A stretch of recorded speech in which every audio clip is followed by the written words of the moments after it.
I found Shelob's second lair 3 years ago, beneath Minas Tirith, beneath the White City, beneath the lowest levels, in tunnels that do not appear on any map.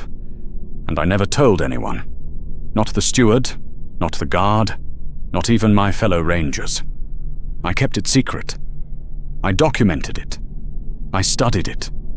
I returned to it dozens of times over 3 years, cataloguing what I found, measuring, sketching, learning. And people died while I did this. People who could have been saved if I had raised the alarm. People who vanished from the lower quarters of the city while I was busy taking notes about hunting patterns and web architecture and the vertical arrangement of cocoons in a cistern that should not exist. I am telling you this now because Shelob is dead. Killed by a hobbit in Cirith Ungol, or so the rumors say. The lair beneath Minas Tirith can be sealed now. The threat is ended, and I can finally speak about what I found, about what I learned, and about what I chose not to do with that knowledge. My name is Míron. I am a ranger in the service of Gondor, and I let people die so I could study a monster. Let me tell you why. I have served as a ranger for 15 years. My work involves scouting, mapping, exploring the wild lands and the forgotten places around Minas Tirith. And part of that work, the part most rangers avoid if they can, is mapping the old cisterns and tunnels beneath the city. Minas Tirith is ancient, built on the ruins of older cities, older fortifications, and beneath it is a maze of passages, some built deliberately for water storage or drainage, others natural caves that were incorporated into the city's structure. Most of these are mapped, most are known, but there are always gaps, passages that were sealed and forgotten, tunnels that were never recorded, and it is my job to find them, map them, report them to the city administrators. 3 years ago, I was assigned to map the lowest levels beneath the Rath Celadane, the Street of the Lamprights, in the second circle of the city. This is one of the poorer quarters, where the buildings are old and cramped, and the people struggle. The cisterns here date back to the Second Age, perhaps earlier. Most had been sealed because they were structurally unsound, or because the water that collected in them had become fouled. But the administrators wanted a complete survey before they authorized any new construction above. So I descended with my maps and my lamps and my measuring tools. But the first 3 cisterns were unremarkable, empty, dry, showing the expected signs of age and neglect. But the 4th cistern, a large chamber with a vaulted ceiling, had something the maps didn't show, an opening in the far wall, partially obscured by a collapse of stone. It was small, perhaps 3 feet high, easily overlooked. But I am thorough. I examined it, and I found that beyond the opening was a passage, a tunnel descending into darkness. I checked my maps. Nothing. No record of any passage in this location. That alone was not unusual. The maps are incomplete. But what made me pause was the air coming from the tunnel. It was warm, warmer than it should be this deep, and it carried a smell, faint, organic, like something rotting very slowly. I should have reported it. I should have marked its location and returned with a team to investigate properly. But I was curious. I am always curious. It is what makes me good at my work, and what has nearly gotten me killed more than once. So I lit a second lamp, and I entered the passage. It descended steeply, the walls rough and natural, not carved. This was a cave, then, not a constructed tunnel. And it was old, very old. The stone had a smoothness that comes from water erosion over millennia.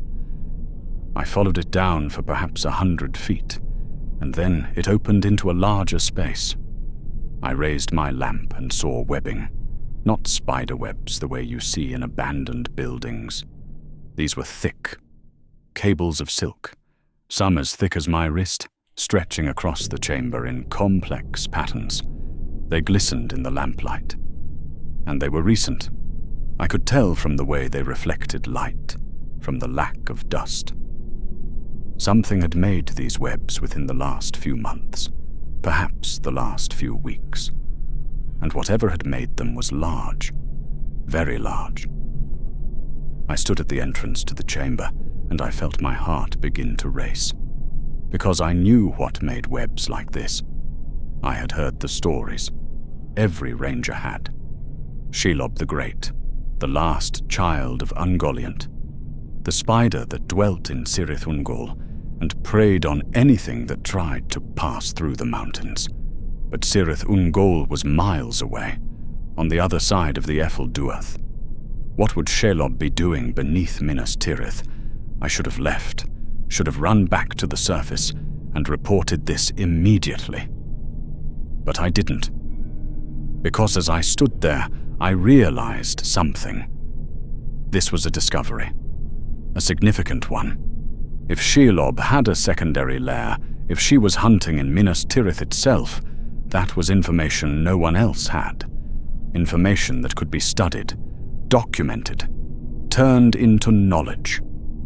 And I wanted that knowledge, wanted to understand how this was possible, how a creature everyone thought was confined to Cirith Ungol had established a presence beneath the White City without anyone noticing.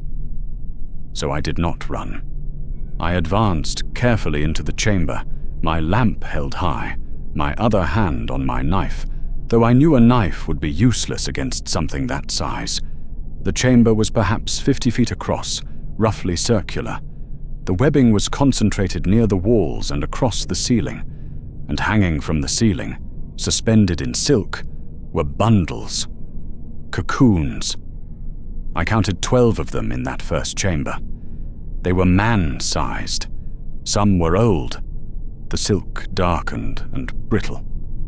Some were newer, the silk still white and sticky. I approached one of the older ones carefully, my lamp held close, and I saw through a gap in the webbing what was inside. A body, or what remained of one.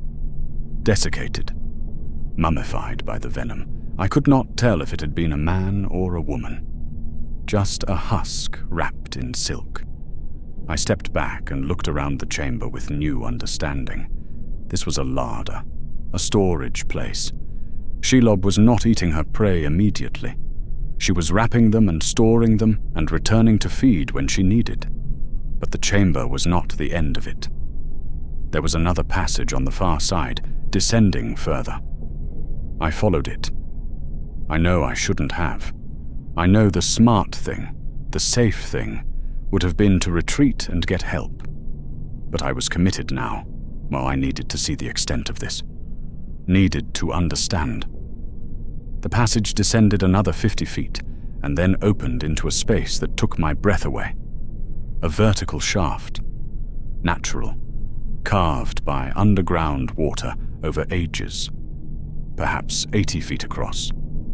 And descending into darkness, so deep that my lamp could not reach the bottom.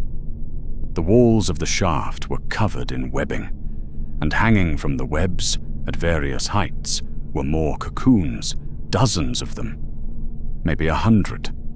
I stood at the edge and looked down into that shaft, and felt a kind of dizziness that had nothing to do with the height. This was not just a secondary lair. This was a systematic operation. A hunting ground that Shelob had been using for years. Perhaps decades. Perhaps longer. My lamp began to flicker.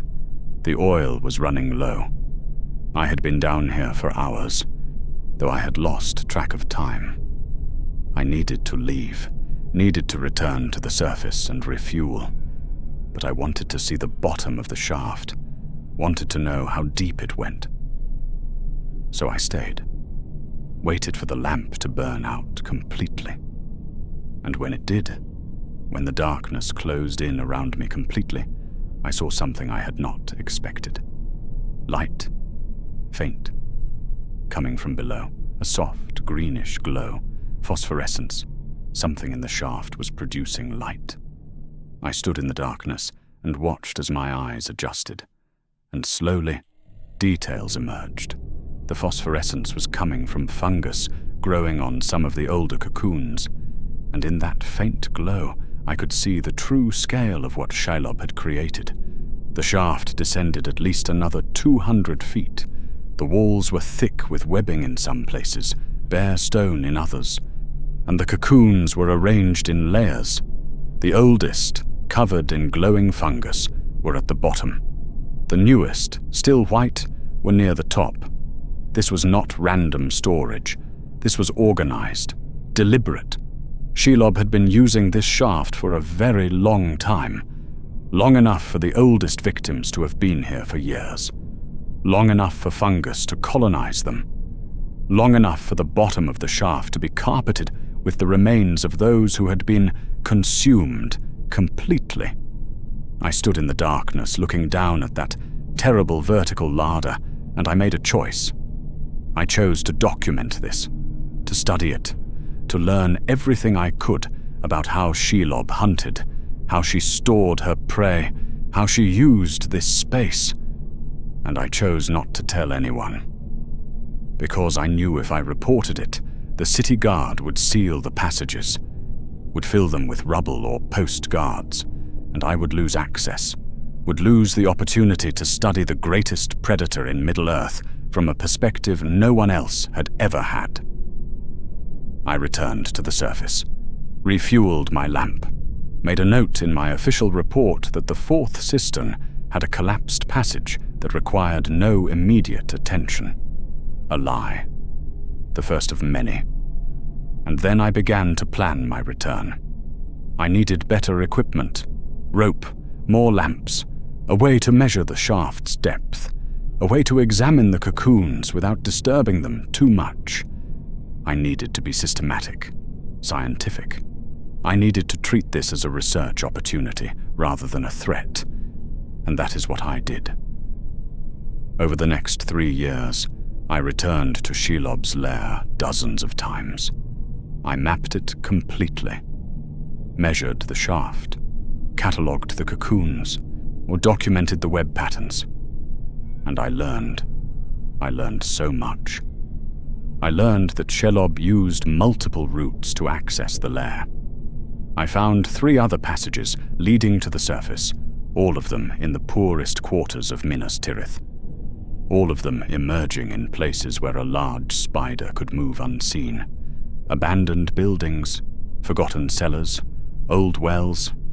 She was careful, methodical. She did not hunt in the wealthy districts where disappearances would be noticed and investigated. She hunted in the places where people vanished regularly, where the poor and the desperate and the outcast went missing and no one asked too many questions. The lower circles, the slums, the places where a missing person was just another statistic. I learned her hunting pattern.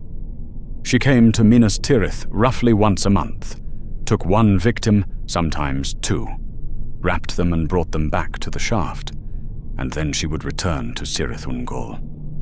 I do not know why she maintained 2 lairs. Perhaps Cirith Ungol was her primary residence, and Minas Tirith was just a supplementary hunting ground.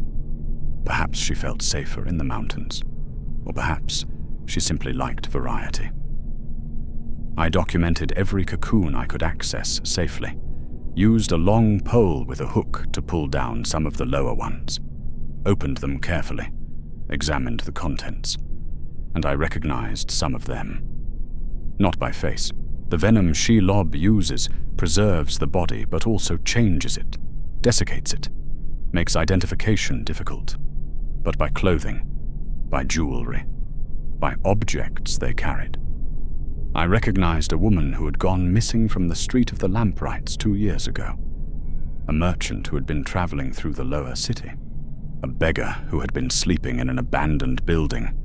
I kept notes on all of it, detailed notes, sketches of the web patterns showing how Shelob reinforced certain sections and left others sparse, measurements of the cocoons, showing how the size varied. Observations about which bodies showed signs of having been fed upon and which had been stored intact. Chemical analysis of the silk showing its tensile strength and its resistance to decay. I was building a comprehensive study of Shelob's hunting and storage behavior, information that no one else in the world possessed, information that would be invaluable for understanding one of the greatest predators in Middle-earth. And I was doing it in secret, while people continued to disappear, while families mourned, while the city guard investigated and found nothing. I told myself I was doing the right thing, told myself that warning people would accomplish nothing. Shelob was too smart, too careful. She would simply change her hunting grounds, and sealing the lair would mean losing all this knowledge, all this data. I was a scholar, I told myself. My duty was to knowledge, to understanding. Not to saving individual lives, but to advancing our understanding of the world. And if that meant some people died while I conducted my research, well, people die all the time. From disease, from accidents, from violence. A few more deaths in service of knowledge was an acceptable price. That is what I told myself, and for 3 years I believed it. I became an expert on Shelob without ever seeing her. I knew her habits, her patterns, her preferences. She favored young adults, both men and women. Healthy, strong. She avoided children and the elderly. Perhaps they provided less nutrition. Perhaps she simply found them less challenging to hunt. She was most active in winter when there were more people sheltering in abandoned buildings, more targets of opportunity. She used the same routes repeatedly, leaving faint traces of her passage that I learned to recognize. Scratches on stone, broken cobwebs in corners, a faint smell, musky and wrong, that lingered in places she had been recently. I could track her movements through the city based on these signs, could predict roughly when she would return to the lair, and I scheduled my visits accordingly, making sure I was never there when she was. I thought about trying to see her, thought about hiding in the lair and waiting for her to arrive. But I was not that foolish. Or perhaps I was that cowardly. And because I knew if she found me, I would end up as another cocoon hanging in that shaft, another data point in someone else's study. So I kept my distance, kept to the times when I knew she would be elsewhere, and I continued to document, continued to learn, continued to lie to myself about why I was doing this. The guilt came slowly. I do not remember when it started.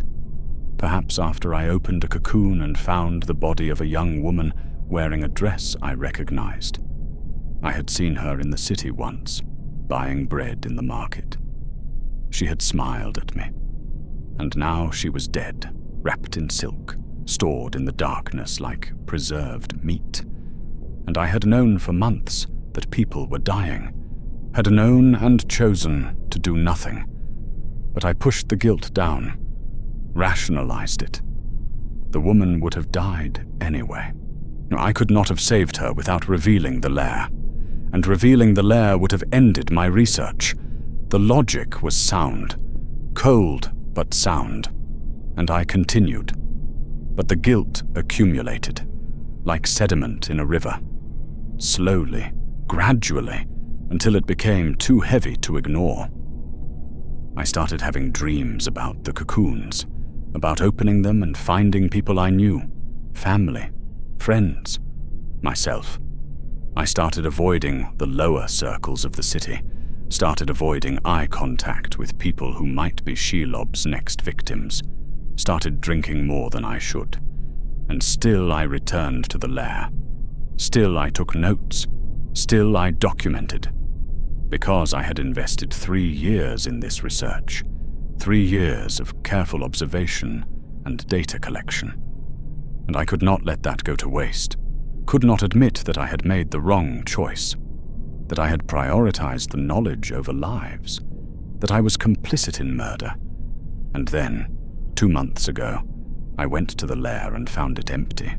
No new cocoons, no signs of recent activity. The webs were beginning to sag, to accumulate dust. Shelob had not returned. I waited a week and checked again. Still nothing. Another week. Nothing. And then the rumors began to spread through Minas Tirith that the war was over, that Sauron had fallen, that Frodo Baggins, a hobbit, had destroyed the ring in Mount Doom, and that Samwise Gamgee, another hobbit, had fought Shelob in Cirith Ungol and grievously wounded her.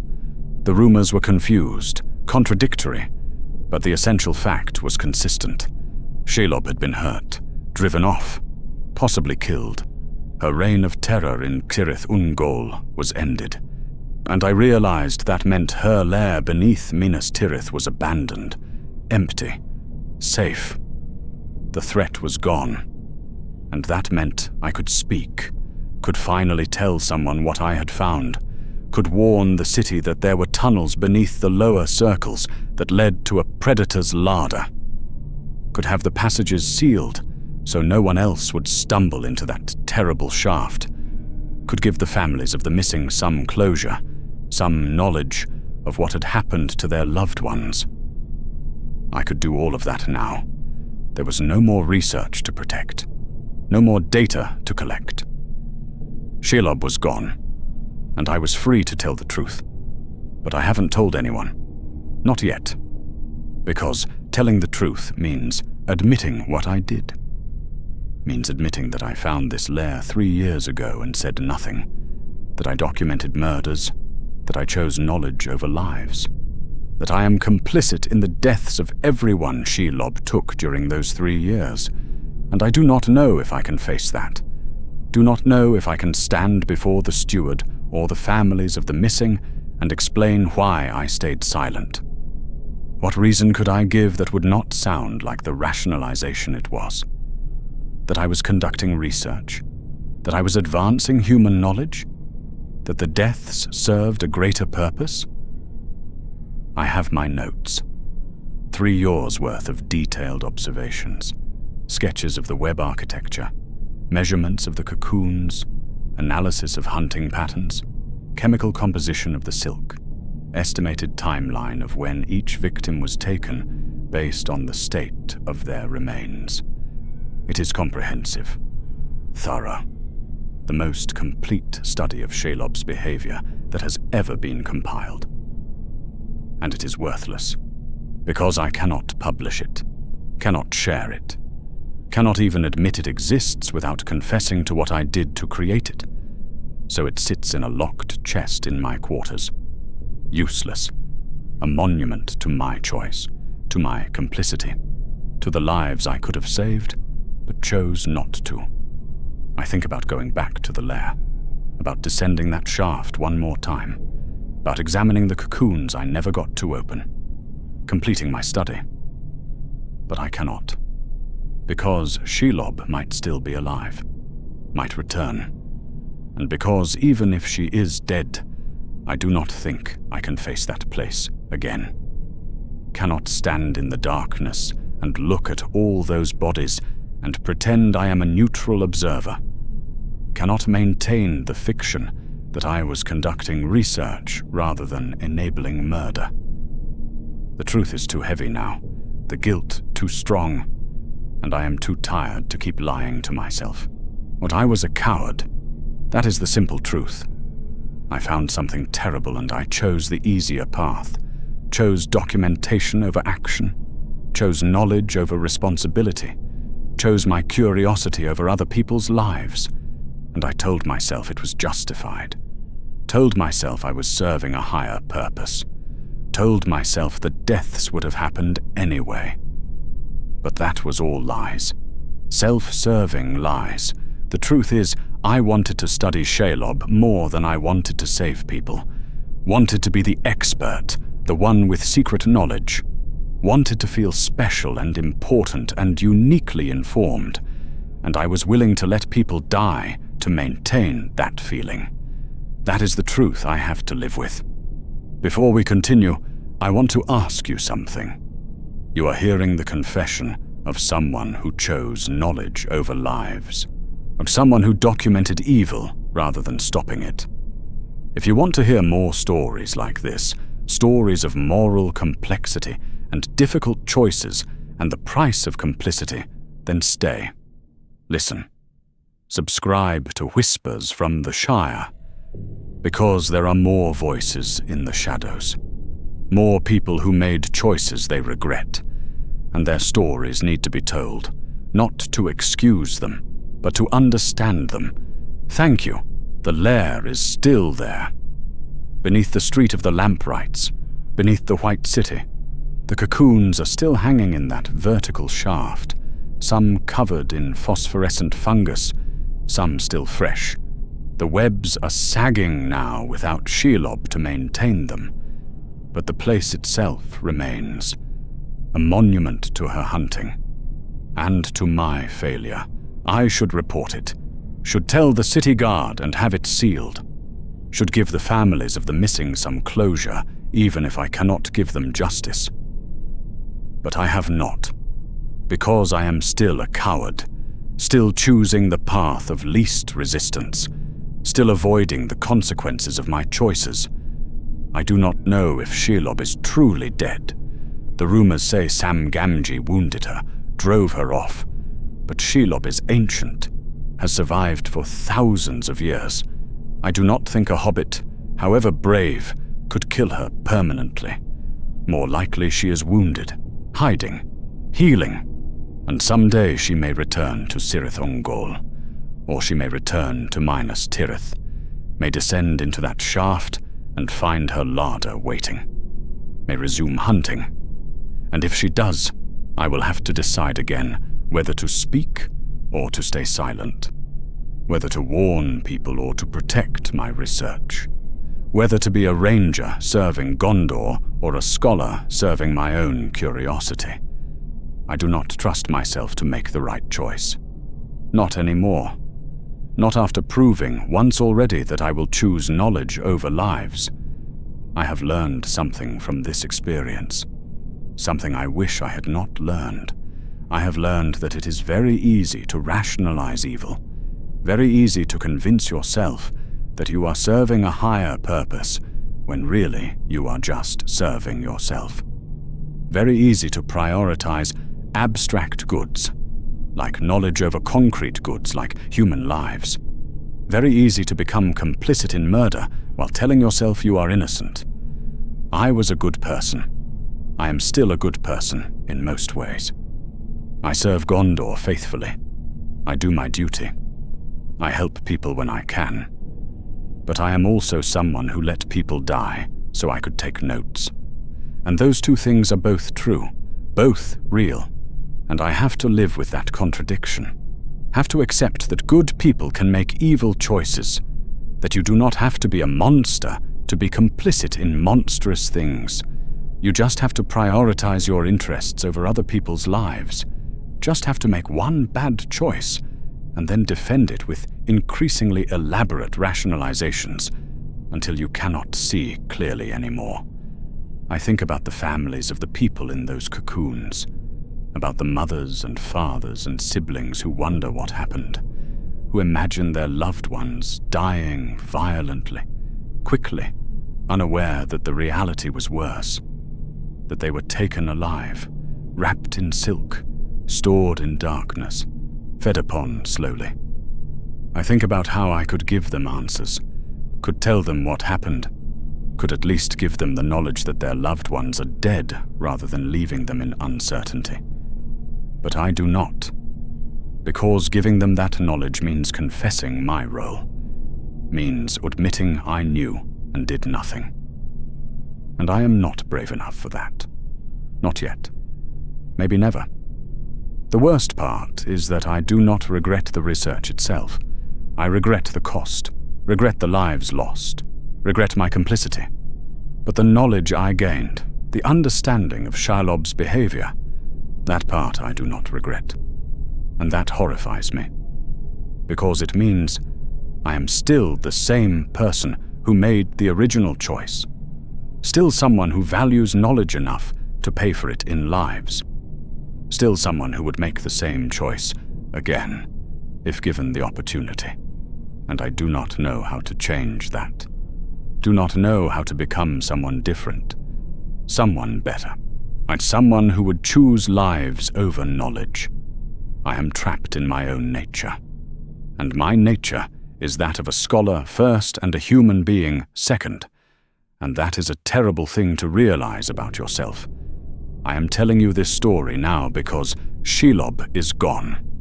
Because the immediate threat is ended. Because I can speak without compromising ongoing research. And because I need someone to know.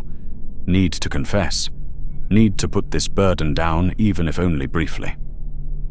I found Shelob's second lair 3 years ago. I documented it for 3 years, and people died during that time because I chose to study rather than warn. That is the truth. Simple, ugly, irreducible. I am complicit in murder, and I have to live with that. And I do not know how. The lair is still there. The cocoons are still hanging. The knowledge is still locked in my chest, and I am still here, still serving Gondor, still doing my duty, still lying by omission every day that I do not report what I found, and I will probably continue lying for the rest of my life, because I am a coward, because confession is too hard, because the consequences are too severe, and because some part of me still believes that the knowledge was worth it, that understanding Shelob was worth the price, and that makes me a monster. Not the kind that wraps people in silk, the kind that watches while others do and takes notes.